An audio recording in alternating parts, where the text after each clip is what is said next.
The CEO stripped me of the company I built with my own hands and handed my chair to his son. I didn't kill him because I wanted to. I killed him because he forgot who I was. This didn't start with some grand scheme or long-harbored vendetta. It started with a man pushed past his breaking point. A blade in my hand, rage in my chest.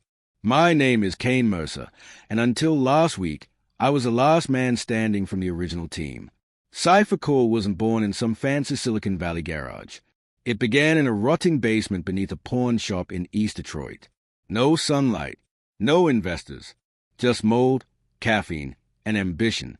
4 nobodies with beat-up laptops and a dream to build something that would outlive all of us. Today, Cypher Core is valued at $300 million. And somehow, I became the one they wanted to erase. It started with a single email. 9:47 a.m. Subject line, dinner with the Devereaux family. Friday, 7 p.m. Topped off with a smiley face, like that made it any less threatening. The Devereaux, Elias, his wife Joanna, and their golden boy Lucian are the ones who think they own Cypher Core now. But they don't understand. I wasn't just part of the company. I was Cypher Core. I wrote the very firewall script that put us on the map. Pitched to our first investor running on 2 hours of sleep and 2 cracked front teeth. Coded the back end from scratch. Drafted every client agreement before we could afford a real lawyer. I bled for this company. No, literally. Don't ask. Then came the visionaries in suits. And then Elias, the man with a title but not a single line of code to his name. He started flooding the company with his family. Nepotism dressed in $1,000 tailoring. I could feel it before it happened. The subtle silences, the quiet meetings I wasn't invited to, the cold shift in the air. That dinner, it wasn't a celebration. It was a warning, a bullet, served with fine wine and filet mignon. Friday night, rooftop restaurant in downtown Chicago. Velvet chairs, gold-trimmed menus. The kind of place where bread costs $12 and laughter sounds like stock prices going up. I wore black, not a suit. Just black, no tie, no smile. Elias stood near a marble table, flanked by Joanna and Lucian. Lucian looked like he was sculpted from an influencer's feed, sharp jawline, slick back hair, and a voice dipped in rehearsed charm. He didn't come to eat. He came to claim. Kane! Elias said, false warmth oozing from every syllable. I should have turned around and walked out, but I stayed.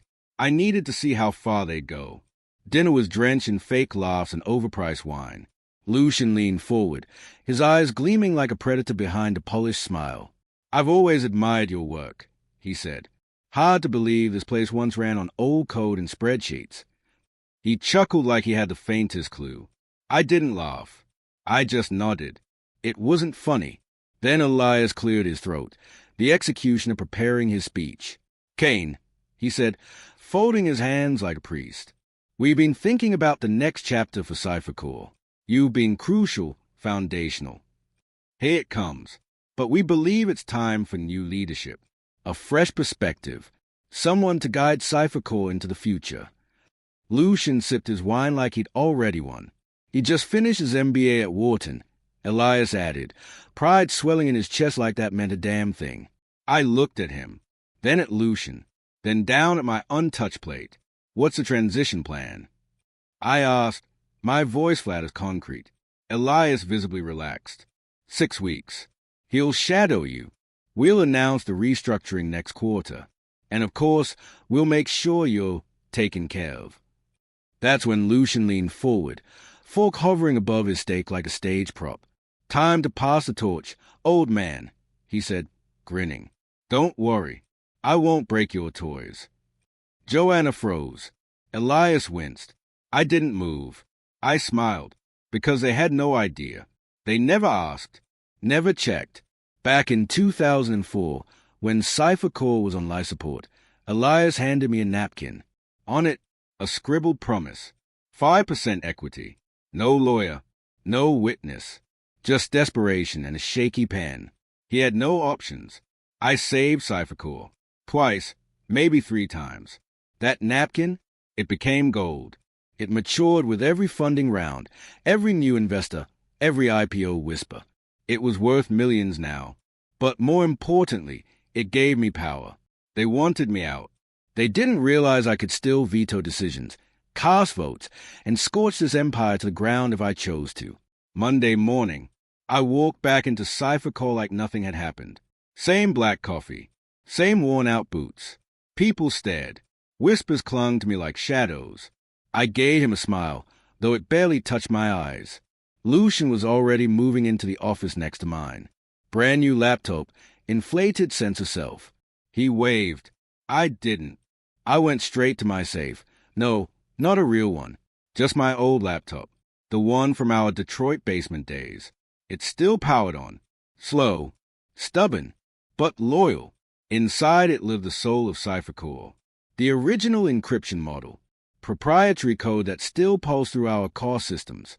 And one very important document, a signed NDA from Elias, declaring all that code, every line, belonged to me. That night, I called Maraquin, elite litigator, a killer in stilettos, old ally. She flipped through the papers without blinking. Her lips curled into something between a grin and a snarl. You don't just own the skeleton of this company, Kane, she said. You own its heartbeat. By Friday, motions were filed. IP protection, ownership claims, a demand to review any executive shifts, per Clause 4B of the original corporate charter, the one I had drafted. Lucian was livid. Elias was pale. Me? I was just getting warmed up. The whispers began almost instantly. Why is Kane still here? Why does he look like he knows something we don't? Why hasn't Lucian taken over yet? I passed him in the halls, nodded, offered a tight-lipped smile. Let them wonder. They thought they'd written my epilogue. I was still sharpening the prologue. Monday morning, Lucian swaggered into HQ like he'd personally invented silicon. Tailored suit, gold watch, that smug, polished look of someone who's never actually earned failure. No greetings, no questions. Just, where's my office? Not can I meet the team. Not what's our current roadmap. Just entitlement. I pointed to the glass room we use for storage. Right there, champ. He didn't get the joke, which made it 10 times funnier. The rest of the day, he wandered around the building like a tourist in a city he couldn't pronounce, asking pointless questions, suggesting worse ideas. He tried to win over the engineering team by spewing buzzwords he didn't understand. We need to double down on quantum disruption. Lewis, our back-end lead, blinked. That doesn't mean anything. Lucian grinned like he'd just solved climate change. Exactly. That's the beauty of it. I watched from my desk, sipping bitter coffee. That's when it hit me, like a punch to the gut. This is a future they chose. An empty suit pretending to be a leader. That night, I stayed behind. Everyone had gone home, even the janitors. The hum of the server room welcomed me like an oldham. This was my sanctuary. My arsenal. I plugged in the old laptop. No resistance. I was the firewall. No one had ever revoked my root access. Sloppy. I opened a back door into the system. Silent. Invisible. I didn't use it. Not yet. I just wanted it waiting. Primed. Because here's what they didn't understand. You don't bury the man who laid the foundation. By Wednesday, Lucian had summoned a vision session. No engineers. No product team, just HR, marketing, and his personal assistant, a walking LinkedIn post with a ring light in her purse. I wasn't invited. Didn't matter. Lewis sent me the calendar event anyway. Subject, Cypher Core 2.0, reinventing the future. I nearly spat out my coffee. I opened the meeting agenda. Read every bullet point. Twice, then a third time, just to let the fury rise slow and steady. Outsource backend to India. Rebrand as a lifestyle tech company. Drop legacy client support. Use AI scripts to replace QA team. He was tearing it all down. One shallow idea at a time. Our clients didn't give a damn about branding. They came to us because when other firms crashed at 2 a.m., we stayed online. We were the lifeline. The last call troubleshooters. We were real. Lucian wanted shiny. That night, I went home. Didn't turn on the lights. No music. No screens. Just me, the dark, and the weight of 20 years pressing against my chest. I opened my old file cabinet. There it was, the 2005 contract. Elias's signature jagged and rushed. Back then, he was just a desperate man trying not to lose everything. Now, a king who forgot who built his throne. My phone buzzed. Unknown number. I answered. A voice, low, breathless, whispered, "He's planning to sell it all." I leaned in. Who is this? Click. Silence. Deadline. Thursday afternoon. I found Elias alone in the executive lounge, cradling a tiny porcelain cup like the world wasn't crumbling around him. Imported espresso. I noted. Nice. Must pair well with betrayal. He didn't look up. What are you talking about? You're teeing up for an acquisition, I said, flat. Lucian's here to trim the fat, pretty up the books. Window dressing before the handoff. A pause. A sigh. We had to make hard calls. Kane. No, I said, stepping closer. You made the easy ones. The hard choice would have been staying loyal. Finally, he met my eyes. You've still got your shares. Still rich. Why go to war over this? I leaned in, voice low and steady, because I'm not letting some overgroomed mannequin in a rented shoot torch what I built with blood and insomnia. That night, I made 3 copies of everything. Every code repo, every contract, every email thread that smelled like premeditation. Encrypted the whole lot. One went into the cloud. One to a drive, duct tape behind insulation in my garage. And the third? I mailed it, anonymously, to someone I hadn't spoken to in over a decade. Her name is Marlin, investigative journalist, a scalpel in human form. She once exposed a pharma giant for falsifying cancer drug trials. She owed me a favor. Friday felt different. Too quiet. Like the building itself knew something ugly was coming. I stepped inside and was greeted by unfamiliar faces. Suits. Consultants. People with name tags and clipboards pretending to belong. Lucian was in mid-tour, charming as a con man. By Q3, we'll streamline operations, reduce headcount by 20%, explore IP asset sales, and realign cloud infrastructure. My pulse stopped at that one word. So, IP? Mine. I stepped forward. You don't get to auction off what you don't even understand. Lucian turned, surprised. Kane, didn't see you there. You don't see much coming, I said. He chuckled, like this was all some big joke. Relax, old man. You'll still get your golden parachute. I didn't respond, just walked away. It wasn't time for speeches. It was time for strategy. That night, I activated the back door. No deletions. Not yet. I simply mirrored the system. Every file, every memo, every bank transfer that stank of offshore shell games. Then I made the call. It's time, I told her.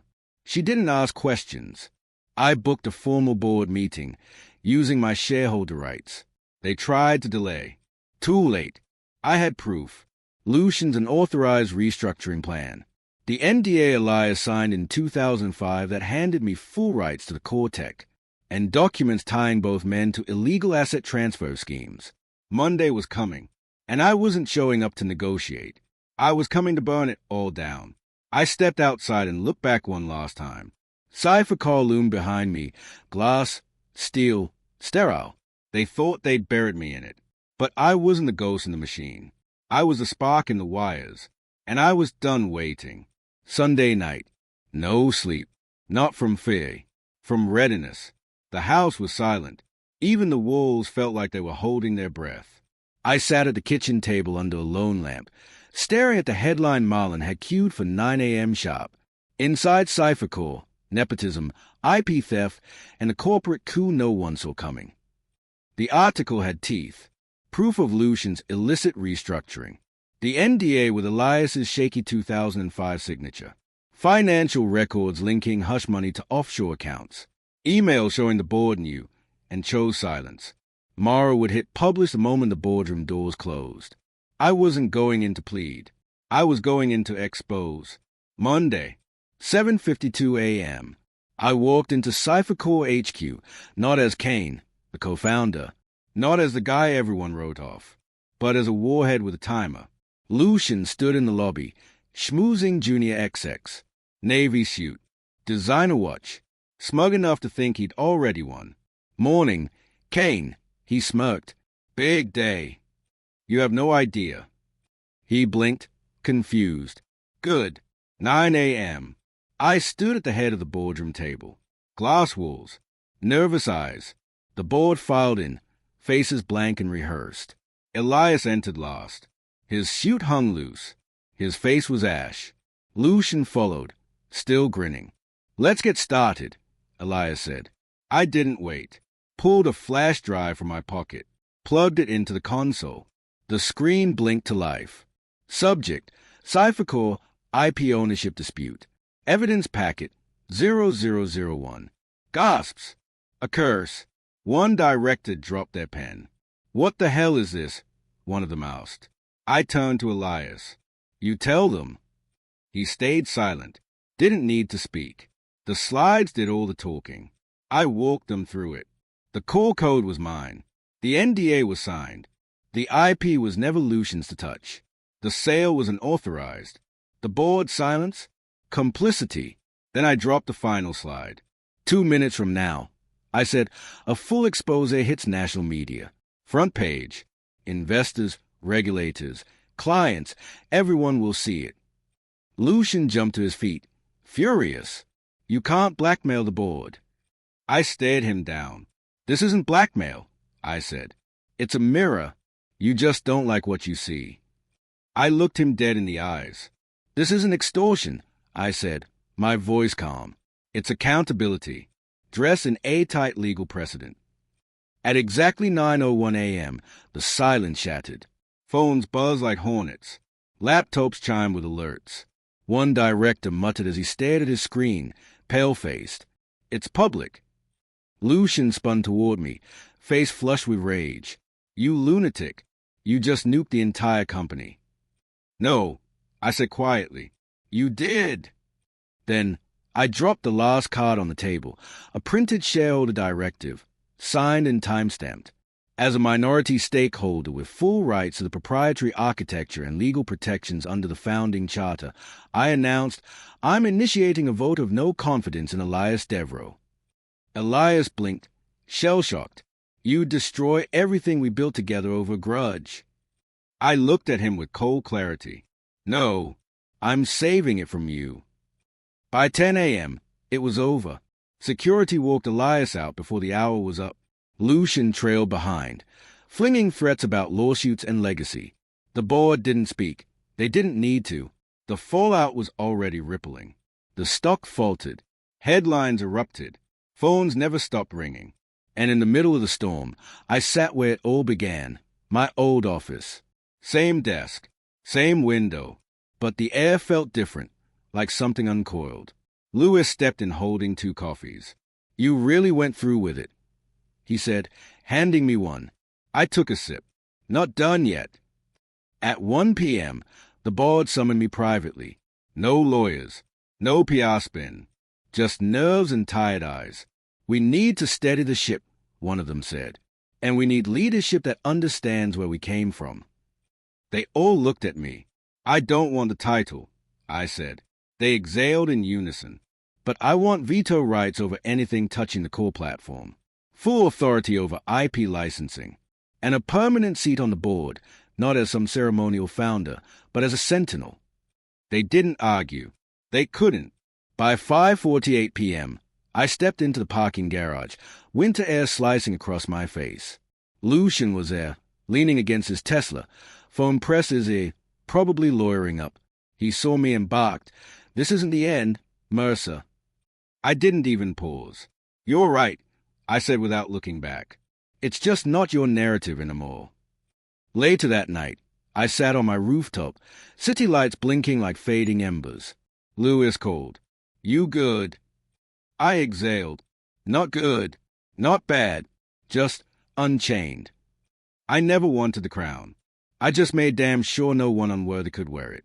They tried to fade me out of the picture. I kept the brush and painted something louder.